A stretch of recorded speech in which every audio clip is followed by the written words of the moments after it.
여러분, 용하다라는 말을 아십니까? 들어보셨습니까? 이게 아마 이게 한국 사람 다 아는 말인지 대구 경상도 쪽에서 사용되는 말인지 모르겠는데 저는 어릴 때부터 용하다는 이야기를 많이 들었습니다. 저희 할머니가 좀 침을 놓는데 민간요법으로 침을 놓는데 좀 용하다 소리 많이 들었습니다. 뭐 침 하나로 웬만한 아픈 사람들 많이 좀 고치셨어요. 이 용하다는 말이 재주가 뛰어나고 특별하다는 뜻입니다. 원래는 이 용하다가 영하다라는 말에서 온 말인데 이 영이란 말이 신령하다의 그 신령 영자입니다. 그러면 용하다는 것은 신령하다, 영험하다, 좀 우리가 기독교적으로 말하면 좀 거룩하다, 좀 이런 의미가 되겠습니다. 한국에 있을 때 목회를 할 때 용한 목사에 관한 이야기, 용한 목사뿐만 아니라 용한 기도원 원장님, 용한 권사님 이런 이야기를 들은 적이 있습니다. 그분들이 목회를 하는 곳에는요, 이 목사님이 얼마나 용한지 교인들의 자산 관리를 해준대요. 재테크를 다 해주고요. 또 어떤 교회 목사님은 그 은사가 특별해가지고 병을 잘 고쳐준대요. 미래 일을 예언을 해준답니다. 문제가 있으면 해결 방법을 안답니다. 그러니까 사람들이 그런 용한 목사님을 찾아서 많이 몰려드는 것을 본 적이 있습니다. 그러다 보니까 부자 되고 싶은 사람들, 미래가 궁금한 사람들, 문제가 있는데 문제를 좀 해결하고 싶은 사람들이 당연히 그런 사람들을 찾게 되는 것입니다. 그런 심리 속에는 사람들의 마음 속에 아마 우리들 속에도 그런 심리가 있을 것 같아요. 용한 사람이 되고 싶다. 용한 성도가 되고 싶다라는 욕구가 있는 것입니다. 그래서 뭔가 특별한 체험을 하고 싶고 나도 뭔가 신비한 체험을 하고 싶다라는 그런 갈망들이, 사모들이 사람 가운데 있는 것입니다. 그러다 보니까 소위 일반 목회를 한다는 평범한 목회를 하는 목사들은 재미없습니다. 인기가 없습니다. 별로 능력이 없어 보이고 그냥 말씀을 조곤조곤 가르치는 그런 목사님들은 좀 시시해 보이고 어떻게 보면 좀 무능해 보이기까지 한 그런 시대 속에 살아가고 있습니다. 그렇다면 우리에게 오신 성령님은 과연 무엇일까요? 그 성령님의 능력이란 과연 무엇을 의미하는 것일까요? 그것을 좀 오늘 생각해 보면 좋겠습니다. 오늘 우리가 읽었던 본문은 오순절날 성령이 임하시는 모습입니다. 그 성령이 임할 때 급하고 강한 바람 같은 소리로 들리고 불의 열처럼 막 갈라지는, 막 장작불 피워놓으면 하늘로 불길이 막 올라가는 것 같은 그런 현상들이 보여졌다는 것입니다. 그래서 많은 사람들이 성령이 임하면은 자기도 이런 소리가 들려져야 되고 이런 것들이 뭔가 신비한 것들이 보여져야 되고 막 내 안에서 방언이 터져 나오고 예언을 하고 막 그래야 되는 줄 아는 사람들이 많습니다.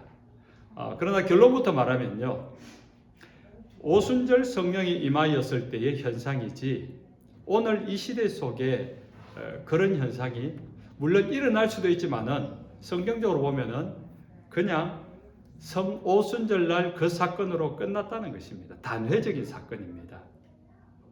구약이 끝이 나고 신약 시대가 되어지고 예수 그리스도의 구원이 이루어지고 이제 성령의 시대가 되는 겁니다. 성령이 처음으로 임하셔서 사람 가운데 임재하실 때의 그 장면, 거룩한 장면이죠. 그리고 그렇게 임하신 성령님이 오늘 저와 여러분 가운데 임하신 줄로 믿으시기 바랍니다. 오늘 이렇게 하나의 옆에 주일이라고 예배드리러 나온 것도 성령의 인도함을 따라 나온 거예요. 우리가 자의적으로 예배드려야지, 우리가 자의적으로 성경 읽어야지, 우리의 의지로 기도해야지가 아니라 그 일을 행할 수 있는 것은 성령님밖에 없기 때문에 우리가 주님 앞에 나왔다는 것은 여러분 안에 성령님이 계심의 증거입니다. 아멘이죠? 그럼 여러분 불같은 성령을 보셨습니까? 바람 같은 소리, 막 선풍기 돌아가는 소리, 막 폭풍이 일어나는 소리를 들으셨습니까? 그것도 아니잖아요. 근데 언제 받으신 거예요? 나도 모르는 사이에. 또 어떤 분은 기억하는 분도 있어요. 저도 제가 성령을 처음 경험했을 때를 똑똑히 기억하고 있습니다. 근데 뭐 바람 같고 불 같고 뭐 그런 것은 아니었고요. 뭐 제 기억으로는 제 경험입니다. 모든 사람이 같은 건 아닌데 성령이 임하셨을 때의 제 경험은, 제 기억은 밤새도록 회개했다는 거예요. 제 안에 정말 토할 듯이 밤새도록, 어떻게 해서 그렇게 밤새도록 기도할 수 있는지, 어떻게 그렇게 밤새도록 고백할 수 있는 죄가 많았는지를 지금도 이해가 되지 않습니다. 그런데 성령이 임하니까 그렇게 되더라고요. 그래서 성령님이 그렇게 임하시는구나를 알게 된 사건입니다. 예수님께서 이 땅에 오셔서 고난당하시고 십자가에 죽으시고 또 부활하셨잖아요. 그걸로 말미암아 모든 인류는 구원을 받습니다. 그렇다고 해서 오늘 2000년이 지났다고 해서 오늘 또 예수님이 또 고난당하고 또 죽어야 되고 또 부활할 이유는 없잖아요. 똑같이 예수님의 사건도 단회적인 사건이거든요.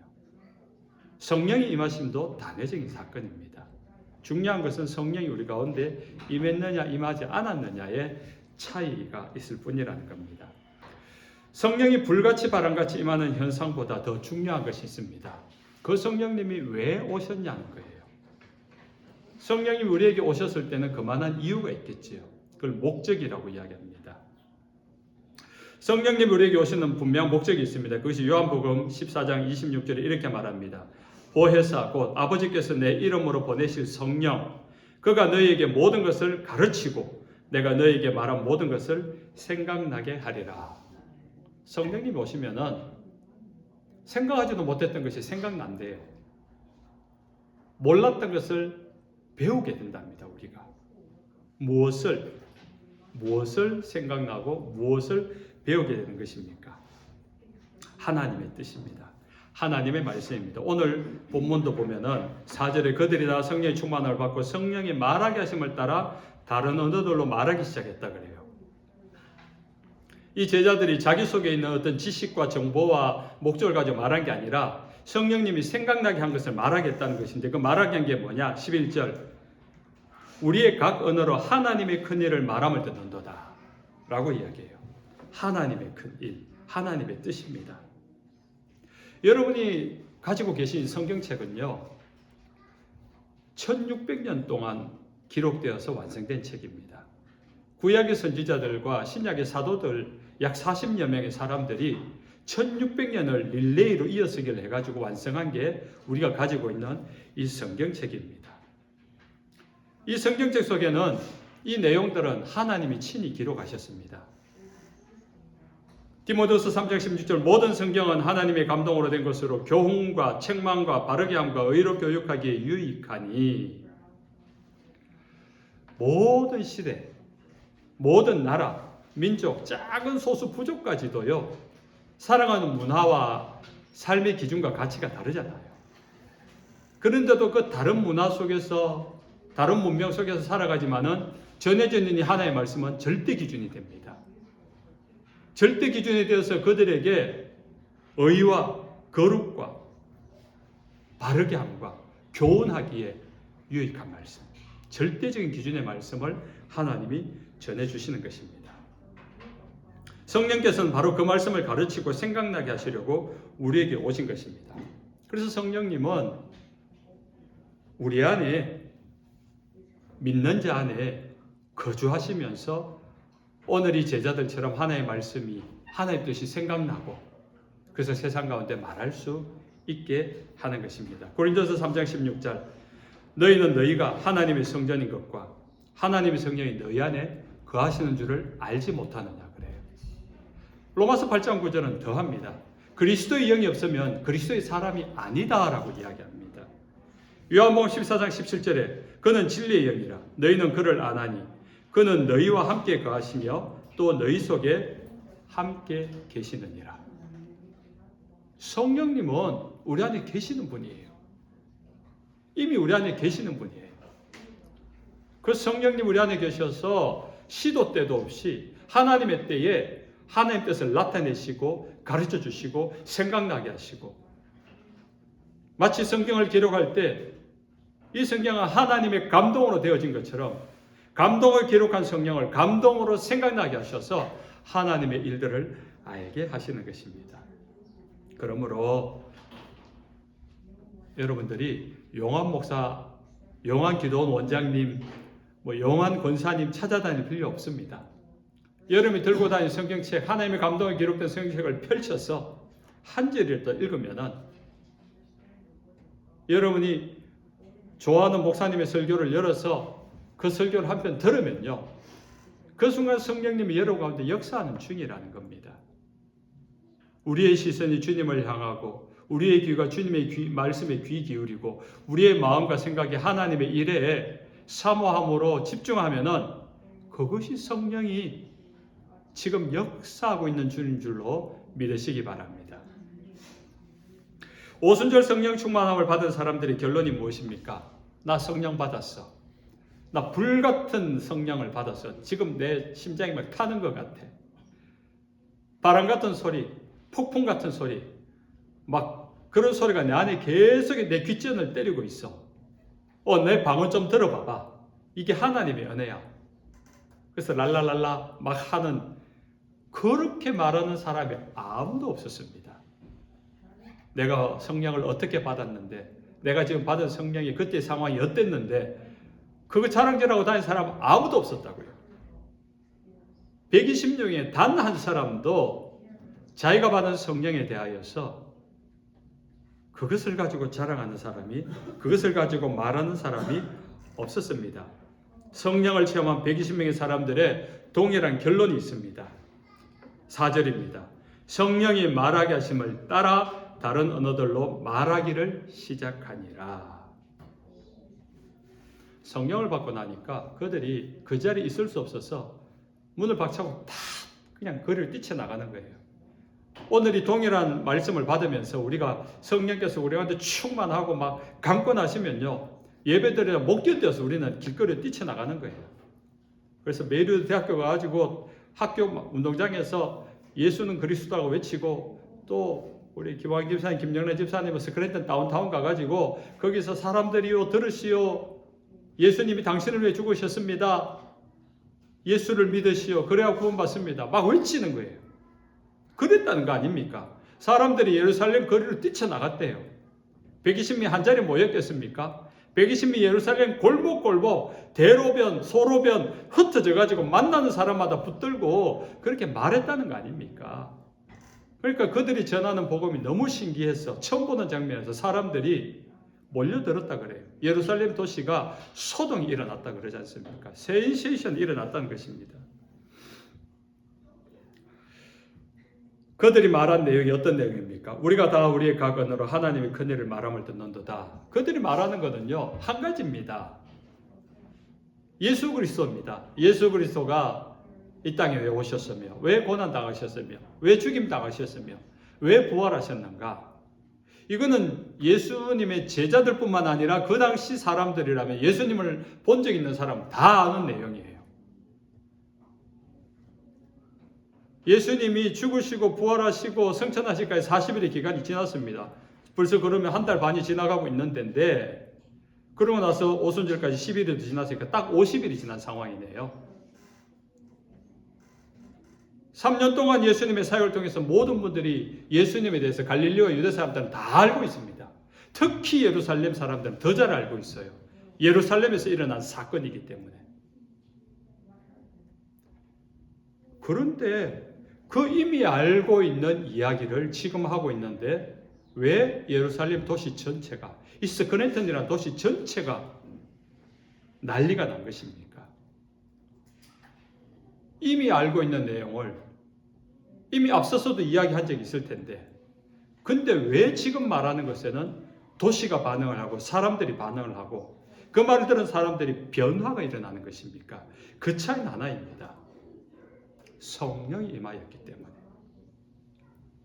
성령을 인하여서 말하고 있기 때문에. 굉장히 중요한 이야기입니다. 사람들은 옛날 그 사람 그대로예요. 실패했고 연약했고 약했던, 비겁했던 제자들, 예수님 십자가 잡힐 때, 죽어갈 때 다 도망가 버렸던, 평범하지도 못했던 그런 사람들, 꼭 저와 여러분 같은 사람들이라는 거죠. 그게 우리의 본질입니다. 그런데 성령이 임하니까 달라졌다는 거죠. 사실은 그 사람은 그대로인데 성령이 내 안에 들어와 계셨고 그 성령으로 말하게 되는 순간 그 말함을 듣는 사람들의 반응이 달라지고 거기에 같이 호흡하는 그 공간의 사람들이 달라졌다는 겁니다. 그것이 성령이 임하신 이유이고 목적이고 차이점입니다. 고린도후서 4장 7절 우리가 이 보배를 질그릇에 가졌으니 이는 심히 큰 능력을 하나님께 있고 우리에게 있지 아니함을 알게 하려 함이라. 여러분 이 말씀 잊으시면 안 돼요. 우리는 질그릇일 뿐입니다. 턱 건드리면 금이 가버리고 바싹 부서져 버리는 보잘것없는 질그릇이에요. 그런데 우리 안에 성령님이 계심으로 예수 그리스도 그 보배를 가졌어요. 이걸 잊지 말라는 겁니다. 우리는 질그릇인데 마치 내가 금그릇인 것 같고 내가 다이아몬드인 것 같고 내가 성령을 받으면은 내가 능력을 받으면은 내가 용해지면 마치 내가 금그릇이 된 줄 알아요. 착각입니다. 세상에서 용한 목사라는 분들이 용한 기도원 원장이라는 분들이 그런 생각을 많이 하고 계세요. 만약에 그분이 능력이 있고 그분이 용하다면은 그분이 용하거나 그분이 능력이 있는 게 아니고 그분 안에 계시는 성령님이 용하신 성령님인 거예요. 우리는 아무리 해도 질그릇일 뿐입니다. 그래서 우리는 그 보배이신 성령님을 놓치지 않고 잘 간직하며 살아가야 되는 것입니다. 하나님의 큰일을 말하는도다. 성령이 임하면은 내 일이 중요하지 않습니다. 하나님의 일이 중요해집니다. 내 한 치 앞이 중요한 것이 아니라 하나님의 한 치 앞이 뭘까를 고민하고 거기에 관심이 있고 그것을 위해서 살아가게 되는 것입니다. 성령 받은 사람들의 특징은 그 사람을 통해서 하나님의 뜻이 깨달아지고 전해지고 성취되어지는 것입니다. 그렇게 알게 된 하나님을 세상 가운데 알리는 자가 되는 것입니다. 복음을 전하는 자가 되죠. 하나님의 사랑이, 하나님의 구원이, 하나님의 은혜가 무엇인지를 평범한 질그릇 같은 이미 금이 가버린 곧 부서질 것 같은 연약한 우리들을 통해서도 그 예수 그리스도를 전하는 거예요. 제가 참 좋아하는 권사님 한 분 계신데 제 모교의 집사님이셨어요. 이분이 좀 과거가 좀 어둡고 그런 삶을 살았는데 제 모교에 나와서 예수를 믿고 세례를 받고 진심으로 자신의 죄를 회개했어요. 그러고 나서 이분이 하는 일이 정말 동네에 조그마한 가게를 내가지고 팔아가지고 거기서 수익이 생기면 그것을 동네 골목골목에 제일 가난한 사람들을 찾아다니면서 섬기는 거예요. 독거 노인들, 독거 어르신들 이런 분들 해가지고 결국 그분들을 다 전도하는 거예요. 그분이 지금은 제 모교가 아닌 다른 교회 권사님이 되셨는데 그분의 삶을 들어보면은 일절 교회 안에서 다른 이야기 아니에요. 그냥 자신의 삶 가운데 일주일의 삶에서 생활이 자신의 생활의 모든 생계가 얻어지면은 자기는 한 끼 밥 먹는 걸로 충분하고 그것을 가지고 이웃에게 찾아가서 음지에 있는 골목 가운데 혼자 살고 있는 분들을 찾아다니면서 도와주고 돌보고 결국은 그들을 다 인도하여서 하나님을 믿게 하였던 저는 그 권사님은 정말 성령이 충만한 사람이다라고 생각합니다. 이제 말씀을 맺습니다. 사랑하는 하나님의 백성 여러분, 여러분의 일을 궁금해하기보다 하나님의 일을 궁금해할 수 있는 여러분 되시길 바랍니다. 이 세상에는 용한 목사가 없습니다. 질그릇 같은 목사밖에 없습니다. 여러분이 가진 하나님의 말씀을 읽으십시오. 진리 가운데로 인도하시고 성장하게 하시는 성령님을 사모하십시오. 이미 여러분 안에는 성령님이 와 계십니다. 그 성령님이 용한 성령님이세요. 그럼 그 성령님께서 생각나게 하신 대로 우리가 말씀을 하루 종일 읽기라도 한다면 그 성령을 따라서 우리가 오늘 우리 권사님 나오셔서 정말 우리 오늘 정말 대표 기도에 좀 정석을 보여주셨어요. 우리 교회 일부터 해가지고 전 세계 선교사님까지 쫙 기도해 나가는. 우리는 연약해도 우리 권사님은 요즘 기운도 없으시고 걷지도 못하시고 조금만 그러면 숨이 차요 이러는데 앉아서 기도하시면은 교회, 가족, 지역, 내가 아는 사람들, 전 세계 열방의 선교사들 그 기도의 영역은 따라갈 수 없잖아요. 그게 성령님이 하시는 일이라고요. 그렇게 하나님의 말씀을 순종하고 그렇게 하나님의 말씀을 펼쳐 있고 그렇게 성령을 따라서 기도할 때 이미 여러분은 영원한 성도가 되는 것입니다. 영원한 성령님을 따라서 영원한 성도로 더 다듬어지시길 주님의 이름으로 축원합니다. 아멘.